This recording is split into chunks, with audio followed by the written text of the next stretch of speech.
So hello there and welcome to Ívar's Fly Workshop. Today we are tying a fly which is called Stoat's tail, and we are doing a long wing version of it. The thread we are using is an Uni 80 black, and the hook we are using it's an RX standard double, traditional double number 8. And we'll start by attaching the thread to the shank of the hook. And the Stoat's tail, the long wing version of it, I'm tying it from an Icelandic book called Veiðiflugur Íslands. That's like a collection of Icelandic flies, and it's like only Icelandic flies in it. And more or less only Icelandic, but the Stoat's tail is not, of course, it's not originated from Iceland, but it's a really good fly here that's worked quite well.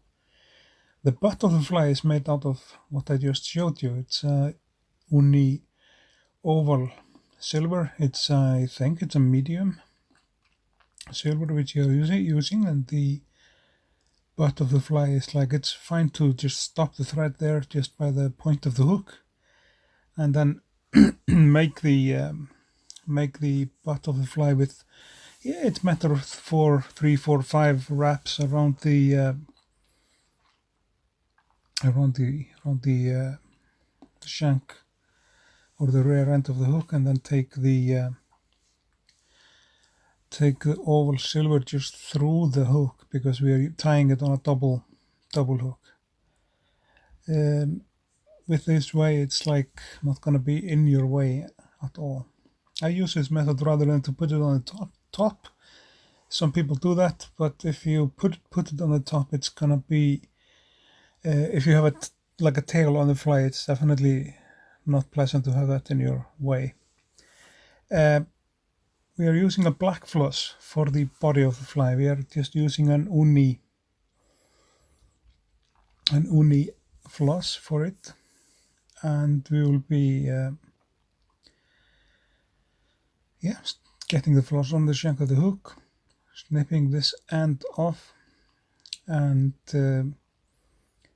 start to make the body of the fly.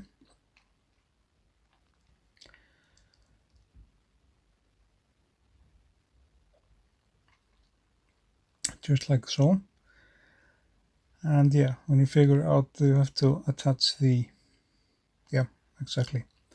have to attach the oval silver first. Sometimes I forget stuff like this, but we correct it, of course, and get it going again.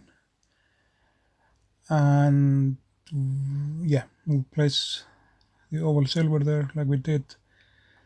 Now we'll start to form the body of the fly, which is made out of this black Uni floss which I just showed you. And then the rib of the fly will be following, which is the black, no, not the black, but the silver tinsel, or the oval silver tinsel. And stop and secure the end or the floss about there, so we have both space for the wing and for the beard of the fly. It has a beard, and you can actually choose if you tie it with a beard or tie it with a hackle.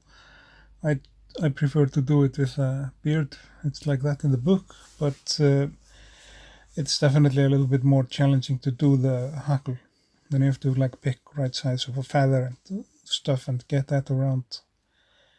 And here we do the rib of the fly, and that's about the point. We want to secure it down with our thread,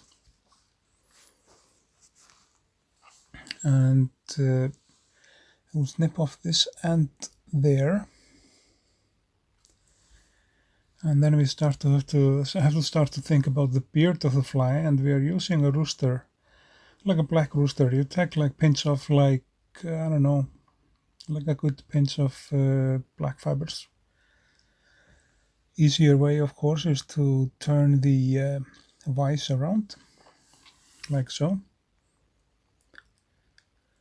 and then take a couple of wraps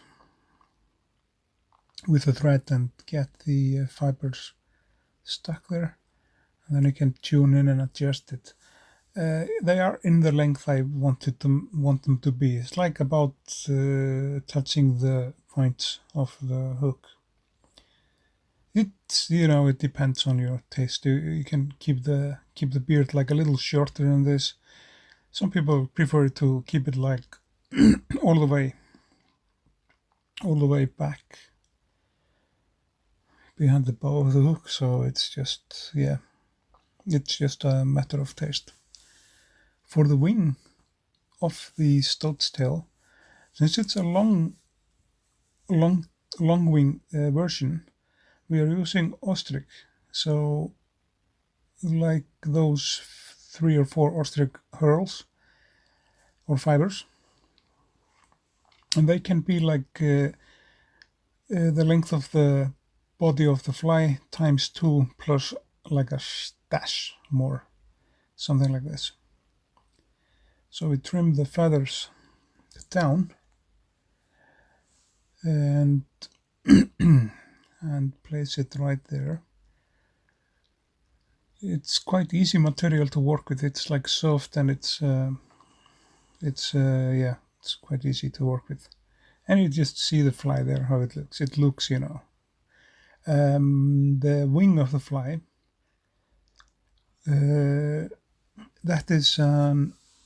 that's a black squirrel, which I just showed you. It's a one-eared squirrel, which we are using.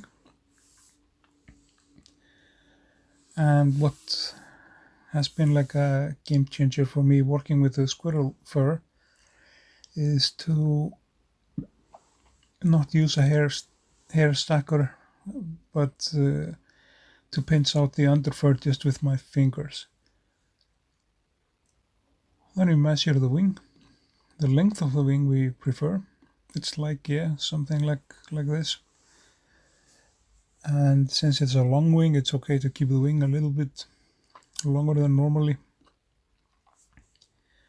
But it's like we say, it's all just depends on what kind of fly you're tying. If you're tying a fly with which is supposed to be for low water conditions, I will be, first of all, not be tying it on a hook number 8. I'll be tying it on number 14 and the low water version of a 14. So it's just I'm just demonstrating the methods we are using, and the methods are going to be the same no matter what the hook size is. You can get the hook size down to 16, and it's still going to be pretty much the same routine. Now we'll build up the head of the fly, since the wing is in place, and the Stoat's tail, that is a pretty simple fly. It's like more or less all black and silver. There are no other colors in it, but it stands in the book which I'm using, that Árni Baldursson recommends this version of the Stoat's tail, especially late summer here in Iceland, and Árni has been in the angling business for decades. So if he says something like that, it's totally worth it to pay some attention to it and listen to that. He has 2 or 3 times more experience in this than I do, so it's always good to have some people like him. Now the only thing left after the whip finishing job is the paint job, or to give the head of the fly like a varnish, 2 coats on twice. So we're almost done with that. While we're doing that, I'm gonna just say to you guys, thanks for watching and thanks for following the channel. You may, like we say, like, share and subscribe. It will be helping us a lot. And I'll see you guys in the next video, fresh, up and running. Thanks for watching.